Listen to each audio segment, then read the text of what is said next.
गतकाली सारा ओडिशा भी देखिला ओ ट्रिपल एसी असल मुखा।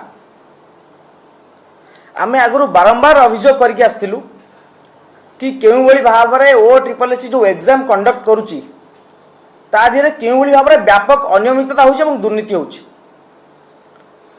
गतकाली भुवनेश्वर गोटे सेंटर ना हला SSB edutech assessment and testing center जोठी ओ ट्रिपल एसी आरआई अमीन एआरआई परीक्षा कंडक्ट करा जाउतला। ये होउछि से सेंटर रो फोटो। हमर कहया कथा हला प्रथम कथा हला ओ ट्रिपल एसी जो संस्था को दायित्व देछि सिफी टेक्नोलॉजी को दायित्व देछि पाखापाखि 5 लाख 5.5 लाख पिलांकर भविष्य निर्धारण करिवो सिफी कंपनी। वर्ष वर्ष धरी से माने जयदेव भवन बारंडा एमएलए कॉलोनी पार्क रे बसी एठी सेठी बसी वर्ष वर्ष परिश्रम करछन्ती केवल सरकारी चाकरीटे करिया पई। एवं ओ ट्रिपल एसी कौन कला ना गोटे सिफी कंपनी को दायित्व देदेला से माने से पिलांकर भाग्य निर्धारण करिवो। एवं से सिफी कंपनी रा आपण जदि इतिहास देखिबे आपण गूगल रे सर्च करिवे सिफी टेक्नोलॉजी सेतरा आपण पाइबे कि से कंपनी पूर्वरु क्वेश्चन पेपर लीक करी ब्लैकलिस्टेड हेछि एवं सीबीआई रे मध्ये केस चलछि। एवं सिफी कंपनी कौन कला ना ओडिशा रे 40टा सेंटर पाखापाखि 40टा सेंटर खोजिया पई दायित्व देला साई एडुटेक। एवं जो 40टा सेंटर तैयारी करा गला खोजा गला तार समस्तंकर बयस होछि 6 मास रु वर्ष से सब नुआ सेंटर खोला जाइछि। कोउटी विवाह मंडप रे सेंटर खोला जाइछि, कोउटी साइबर कैफे रे सेंटर खोला जाइछि, कोउटी आपण देखिबे होटल ऊपर सेंटर खोला जाइछि। गतकाल जो सेंटर रो माने सामने चित्र सामने गसिला से सेंटर रे पार्किंग रो व्यवस्था नै। से सेंटर रो फोटो देखै पई चाहिबी जोटी जोता थोया पई जगह नै। ए सेंटर रे जोता थोया पई जगह नै से लिखा हेछि कैंडिडेट वेटिंग एरिया। आपण चिंता करंतु ए सरकार केउ बडी भाव रे मेधावी मानकर भविष्य से खेलुचंती। प्रथम कथा हला गोटे अयोग्य कंपनी जे पूर्व अयोग्यतार प्रमाण दे सारती सीपी कंपनी एवं सीपी कंपनी जो कंपनी को दायित्व देछि जो सेंटर को दायित्व देछि से सेंटर मध्ये गतकाली अयोग्यतार प्रमाण देदेला। एते सब अयोग्य संस्था माने केमती योग्यता स्थिर करिवे मु चिंता करि पारुनी। ए राज्य रे मेधावी मानक स्थिर करिया पई सरकार अयोग्य कंपनी मान को नियोजित करूचंती। याटू बड़ विडंबना आ कोन होई पारे। द्वितीय प्रसंग को आसीबी गतकाली जो अनियमितता सामना को आसिला नयापल्ली एक सेंटर जोटी परीक्षा करा जाउतला से सेंटर रे 3टा शिफ्ट रे एग्जाम होउतला। प्रथम शिफ्ट रे एग्जाम रो टाइमिंग हला तार एंट्री टाइम थला 7:30 रु 9:15 एवं एग्जाम टाइम थला 9:30 रु 11टा।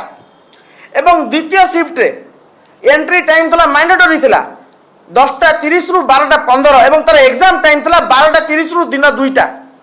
एवं जो थर्ड शिफ्ट एग्जाम थला 1:30 रु एंट्री टाइम थला 3:15 गेट क्लोजिंग टाइम थला एवं एग्जाम टाइम थला 3:30 रु 5टा। एवं सेठी हेला कोन आमे जाई देखिलु पिला माने तो हटगोल कले आमे जाई पहुंचलु सेठी देखिलु 5:30 पर्यंत हॉल भीतर को पिला माने एंट्री करि नांती। जोटी 1:30 रे एंट्री करिया समय थला 4 घंटा विलंब होला कोन ना टेक्निकल इश्यू। जदि टेक्निकल इश्यू थला 5:30 समान शिफ्ट रे जेतेबेले सारा ओडिसा रे थर्ड शिफ्ट रे 5टा गोटे स्लॉट रे एग्जाम होउची 3:30 रु 5टा एवं निकटवर्ती सेंटर रु मध्ये पिला 5टा रे परीक्षा दे बाहरी सरला परे केउ बडी भाबर से एग्जाम करा गला दैट टू का उपस्थित रे से एडिशनल कलेक्टर एवं डेप्यूटी कलेक्टर को उपस्थित रे एग्जाम करा गला। प्रश्न पत्र प्रकट हे सारिबा परे पिला माने प्रश्न पत्र रे परीक्षा दे के आसीबा परे समान प्रश्न पत्र रे समान शिफ्ट रे एग्जाम करबा को अनुमति दिया गला किपरि से साइट किपरि ओपन हैला एटु स्पष्ट जना पड़छि। ता माने पिला तो जेकोन समय जेकोन सब्जेक्ट रे जेकोन सेंटर एग्जाम दे परिबो। या हेउछि दिन दिबालोक रे केमति लोक मान को चुना मरा जाए एवं टंका नै कि चाकरी दवा पई सरकार सीधा सड़क व्यवस्था करथिले कि जे टंका दो से चाकरी पाइबो। एवं टंका को मान नै चाकरी देबे ना जो संस्था को सरकार दायित्व दैचंती जो संस्था सेही बली सेंटर मान तैयारी करछि 5.5 लाख पिलांकर भविष्य को अंधार को टेली दवा पई जो चेष्टा होछि ताकू केबे हेले बर्दाश्त करा जिवोनी। आमे दाबी रखिबु कि मोहन सरकार नुआ करी तैयारी सरकार मोहन सरकार मौन रहिबे नाही। ए घटना रे तुरंत हस्तक्षेप करी पुनर्बार एग्जाम करंतु, कारण ऑलरेडी प्रश्न पत्र लीक पर जो एग्जाम हो पारुची ये व्यवस्था उपरे पिला मानकर आदौ भरोसा नहीं।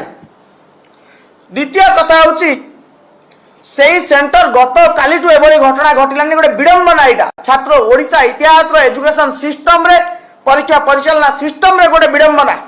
ए पर्यंत से सेंटर को बैन करा जाय नहीं। आज मध्य से सेंटर रे परीक्षा होची किपरि यार तदंत हबार आवश्यकता अछि। एवं सिफी को केउ आधार रे गोटे ब्लैक लिस्टेड कंपनी सामान्य छोट पिलाटी मध्य गूगल सर्च कले जानि परिबो कि सिफी एग्जाम स्कैम वाले आपण जानिबे एटा ब्लैक लिस्टेड कंपनी पूर्वरु सीजीएल टायर 2 एग्जाम करी कि से ब्लैक लिस्टेड हितला प्रश्न पत्र प्रकट करी कि सीबीआई मध्य 17 जन को गिरफ्त करथिला। किंतु ता परे मध्य सेबली संस्था को दायित्व दिया गला किपरि एवं सिफी जो सेंटर गुडा सब चयन करिछि ओडिसा रो सिफी हेड मु बुझुतली जने नियार बाबू बोली अछंती ओडिसा रो सिफी हेड से केउ बळी भाबरे एई बळी सेंटर मान चयन करछन्ते जोटी दुर्नीतिर संभावना यथेष्ट अछि, जोटी सामान्यतम सुविधा नाही, जोटी सेंटर सामान्यतम योग्यता फुलफिल कर जाय पारु नाही। से सेंटर रे आपण माने देखिले काली आपण समस्त देखिचंती से सेंटर रे गोटे टॉयलेट नाही, से सेंटर रे गोटे किचन गोटे होटल रो किचन भितरे सेठी माने पुओ पिला एवं महिला झील पिला उभय को से गोटे जगह चेकिंग करा जाउची। से सेंटर रे कहारी बेकर आई कार्ड नाही, से सेंटर इंचार्ज किए जना पड़ू नाही। सेठी जते बळे आमे जे पहुंचलु देखिलु अव्यवस्था मध्य रे जोडी जो सेकंड फ्लोर रे एग्जाम हवा पई स्थिर सेठी केई जने पिला मध्य नथिले कंप्यूटर सब जगह ऑन नहीं पड़ितला। ता माने जदी एई बळी भाबरे गोटे आरआई बळी गोटे माने grade 2 post grade B post जो एग्जाम जदी एई बळी सेंटर होउची ता माने आपण चिंता करंतु ओडिसा रो एजुकेशन व्यवस्था ओडिसा रो परीक्षा परिचालना दायित्व कौ स्तर रे पहुंचतिबो जोटी प्राइमरी परीक्षा को मध्य माने करिया पई जो जगार योग्यता नहीं से जगार आपण ग्रुप बी रो एग्जाम करूचंती। द्वितीय कथा होचे आपण साइबर कैफे विवाह मंडप एई सब जगार आपण एग्जाम करबे। ए एग्जाम केवल धर्म को आखिठार आमे तो कहबू ए संपूर्ण ए स्कैम पूर्वरु सुव्यवस्थित भाव रे एक स्कैम कर जाउची एवं जो माने टंका दउचंती से माने चाकरी पाउचंती, कारण एथरे घोटाला हवार संभावना बहुत एवं दुर्नीति हवार संभावना माने जजळ ही देखा जाउची। आमे दाबी करिवु तुरंत याकू बातिल कर जाऊ एवं जो कंपनी दायित्व नैची जो कंपनी सरकार सह खेलिला एवं 5.5 लाख पिलांकर भविष्य सह खेल खेलबा चेष्टा करछि ताकू तुरंत ता विरुद्ध रे तदंत हेउ एवं कार्यानुष्ठान ग्रहण कर जाऊ। आमे बारंबार आपण को माने निकट रे आमे आपण को माध्यम रे कहया पई चाहिबु कि मोहन सरकार मौन रहिबे नाही। ये हेउची 5.5 लाख ऊर्ध्व ओडिया मेधावी मानकर भविष्यतर कथा। जदि मोहन सरकार एतरे मौन रहिबे ताले छात्र छात्री माने ओडिसा रो छात्र छात्री माने केबे हेले क्षमा देबे नाही, कारण ए सरकार ए टेंडर ए सरकार समय रे हेनी। पूर्व सरकार समय रे टेंडर हेतिला, पूर्व सरकार समय रे काम हेची, पूर्व सरकार समय रे घोटाला सब माने ब्लूप्रिंट तयारी हेची। ए सरकार जदि यार तदंत न करिवे एवं जो माने या पछरे कार्पेटदार अछंती तांको विरुद्ध रे दृढ़ कार्यानुष्ठान न नियाजबो आमे जानिबु ए सरकार मध्ये तांको सहित आगरु संश्लिष्ट थिले। जदि आपनको हम वीडियोटी भल लागिला तेबे हम चैनल को लाइक शेयर और सब्सक्राइब करने को जमा भी भूलंतु नहीं।